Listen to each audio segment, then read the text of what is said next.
होता है। शिव जी को आधा चावल का दाना भी नहीं चढ़ता, पूर्ण चढ़ाई है। शिव जी को आधा फल नहीं चढ़ता, पूर्ण चढ़ता है। श्रीफल भी चढ़ेगा तो पूर्ण चढ़ेगा। शंकर भगवान के पास में आधे का कोई काम नहीं है, उनको पूर्ण समर्पण चाहिए। आपका पूर्ण समर्पण अगर आप दोगे तो शिव उसको स्वीकार करेगा।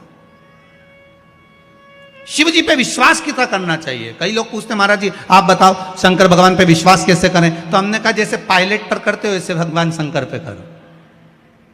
जैसे ट्रेन में बैठते हो तो ट्रेन चलाने वाले ड्राइवर पर करते हो, ऐसे शंकर भगवान पर करो। बस में बैठते हो तो बस के ड्राइवर पर करते हो, ऐसा भगवान पर करो। पायलट कैसा हवाई जहाज चला रहा है आपको मालूम है क्या? जम के तो बोलो, जम के बोलो। मालूम है? आप तो आराम से अंदर जाके पायलट का दरवाजा बंद, वो अकेला उधर तुम इधर, अब बढ़िया चकाचक सो रहे हो। तो पायलट पर विश्वास किया कि नहीं किया कि वो कहाँ ले जा रहा है, कैसे चलाएगा, क्या करेगा? ना तो पायलट दिखे ना आगे का दिखे, तुम्हें तो बादल ही बादल दिखे।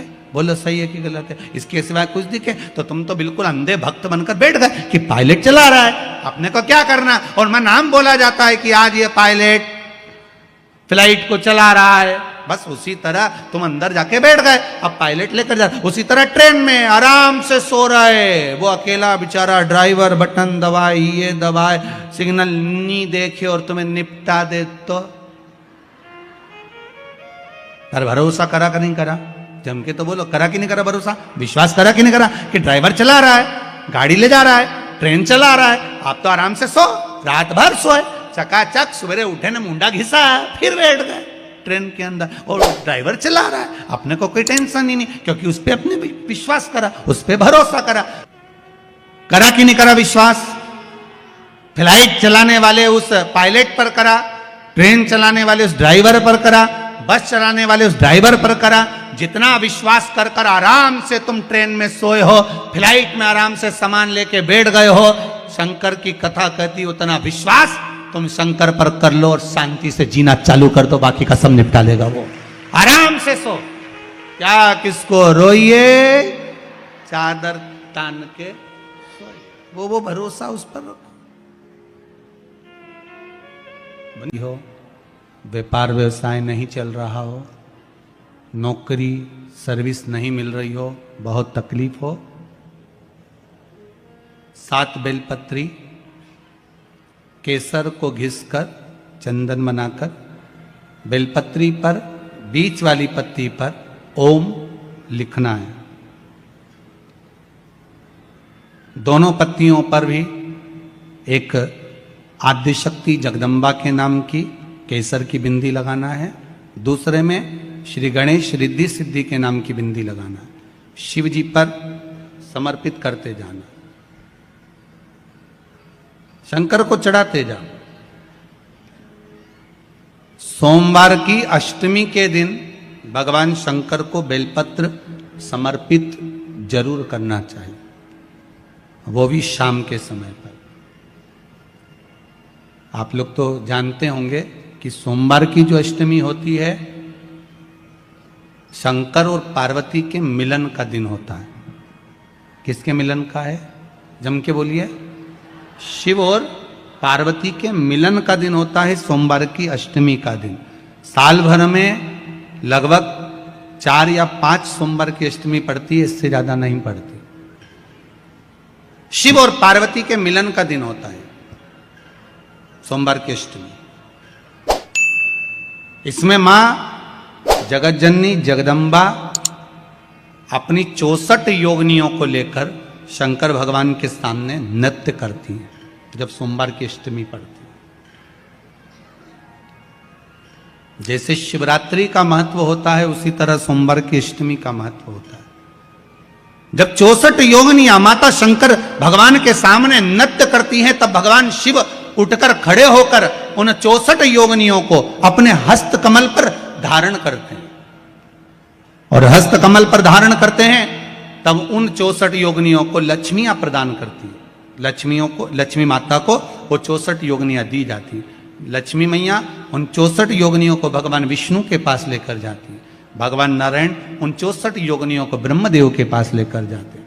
उन 64 योगिनियों को ब्रह्मा जी ब्रह्माणी को प्रदान करते हैं। ब्रह्माणी उस 64 योगिनियों को ले जाकर माँ जगतजननी आद्य शक्ति को देती हैं। आद्य शक्ति उन 64 योगिनियों को ले जाकर शिव को समर्पित करती हैं। शंकर भगवान की कथा कहती है सोमवार की अष्टमी पड़ने वाले दिन अगर बेलपत्र पर केसर का भाग लगाकर ओम लिखकर केसर का ही तिलक लगाकर माँ आद्य शक्ति गणेश जी रिद्धि सिद्धि के नाम से 7 बेलपत्र शिव को समर्पित कर कर लाल वस्त्र में उसको बांधकर, जिसका व्यापार व्यवसाय या नौकरी सर्विस नहीं हो, बहुत कष्ट चल रहा हो, बहुत जिंदगी में दुख चल रहा हो, उसको 1 महीना रख कर देखो, बाबा लाइन लगा देगा आपकी संपदा की ओर, आपका हाथ पकड़ लेगा।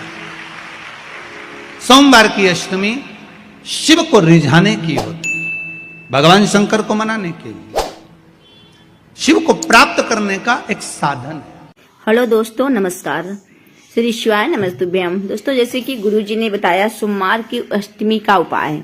सोमवार के अष्टमी के दिन जिन लड़का लड़कियों की शादी नहीं हो रहा, मतलब मंगल विवाह होने में नहीं हो रही है, तो जैसे कि गुरुजी अष्टमी के दिन का 2 उपाय बताए हैं। सोमवार अष्टमी के दिन का तो वो मंगल विवाह नहीं हो रहा है, तो जो ये अशोक सुंदरी, जो ये मोटी लाइन आपको दिख रही है नीचे, जो मोटी लाइन है, ये अशोक सुंदरी का स्थान होता है। तो इन पे अगर तुम हल्दी की 7 बिंदी लगा के वही हाथ फिर 5 बार आप बेल उसके पीपल के वृक्ष पे जाकर 5 बार उसको हाथ लगा देती हैं, जाके अपना जिस लड़का लड़की की शादी नहीं है वो, तो मंगल विवाह जल्दी से हो जाता है। जो ये अशोक सुंदरी का स्थान है, यहाँ पे आपको 7 बिंदी हल्दी की लगाना है और वही हाथ लेकर फिर जाके आपको पीपल के वृक्ष पे लगा, उन्हीं से करवाना जिन लड़का लड़की की शादी नहीं हो रही है। अशोक सुंदरी पे 7 बिंदी हल्दी की और उसी हल्दी के हाथ से छापा आपको पीपल के वृक्ष में लगवाना है सोमवार की अष्टमी के दिन। एक उपाय आपका ये हो गया, आप समझ लीजिएगा। दूसरा उपाय आपको करना है सोमवार के अष्टमी के दिन, मतलब शाम के समय 7 बेलपत्री आपको शिव मंदिर में लेके जाना है।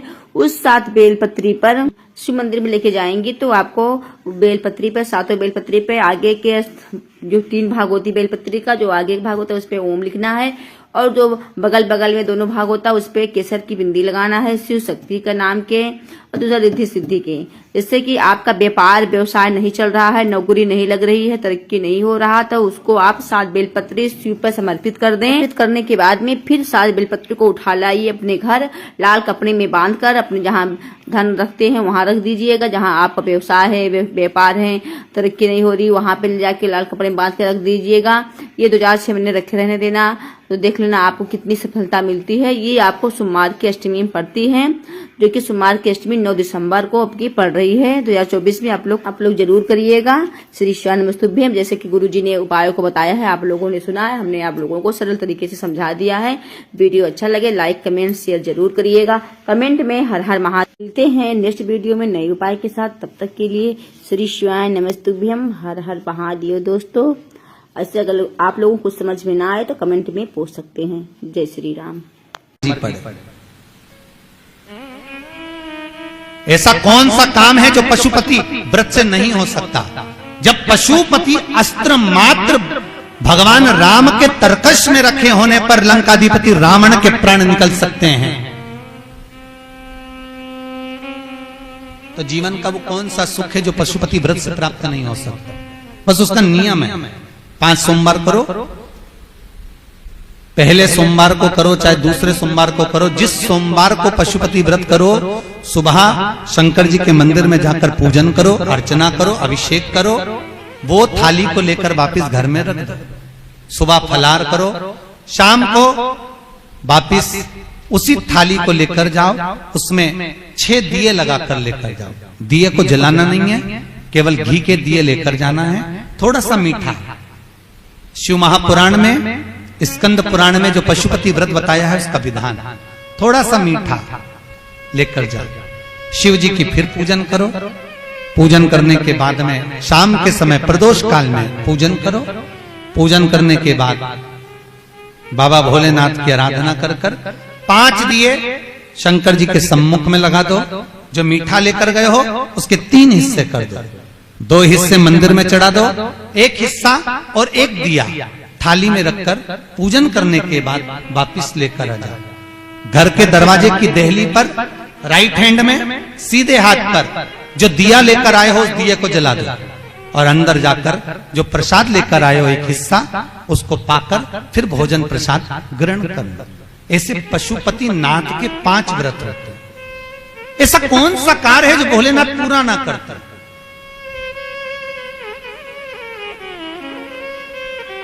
कौन सा?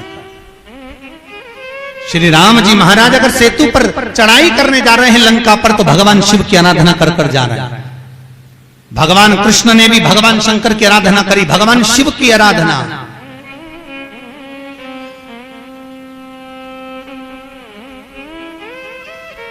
शिवर्चन मेरे वेंकटेश भगवान तिरुमाला के शिखर पर अगर तिरुपति बालाजी विराजमान हैं, तो पहले उन्होंने भगवान शिव जी से पूछा कि हम यहां बैठकर तप करना चाहते हैं, आ जाएं? भगवान शंकर ने कहा आओ, और तिरुमाला के शिखर पर बैठकर तप करो, साधना करो, आपकी मर्जी पड़े वैसे निवास करो। मेरे हरि, मेरे तिरुपति नाथ, मेरे बालाजी, मेरे वेंकटेश भगवान कहते हैं, मेरे नारायण कहते हैं, भोलेनाथ हम यहां तप करेंगे और दुनिया के लोग आएंगे तो क्या होगा? शंकर भगवान ने कहा चिंता मत करो, आप तिरुमाला के शिखर पर बैठकर तप करना, मैं कपिलेश्वर महादेव के रूप में बैठकर तुम्हारी रक्षा करूंगा। अगर आप तिरुपति गए होगे तो आपको मालूम होगा, ऊपर तिरुमाला में मेरे नारायण हैं, तो नीचे कपिलेश्वर महादेव में मेरे शंकर बैठकर रक्षा कर रहे हैं। नाथ द्वारा चले जाओ। जब श्री जी बाबा के ऊपर आक्रमण किया गया,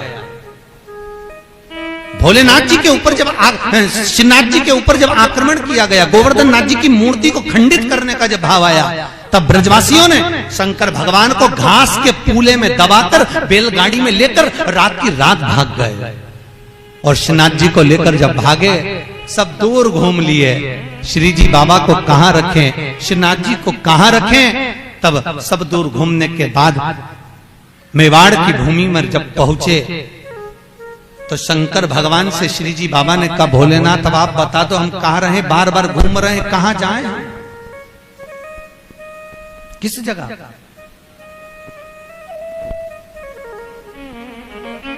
हम कहां जाएं, हम किस जगह पर जाएं? आप बताओ। भगवान शिव कहते हैं ठाकुर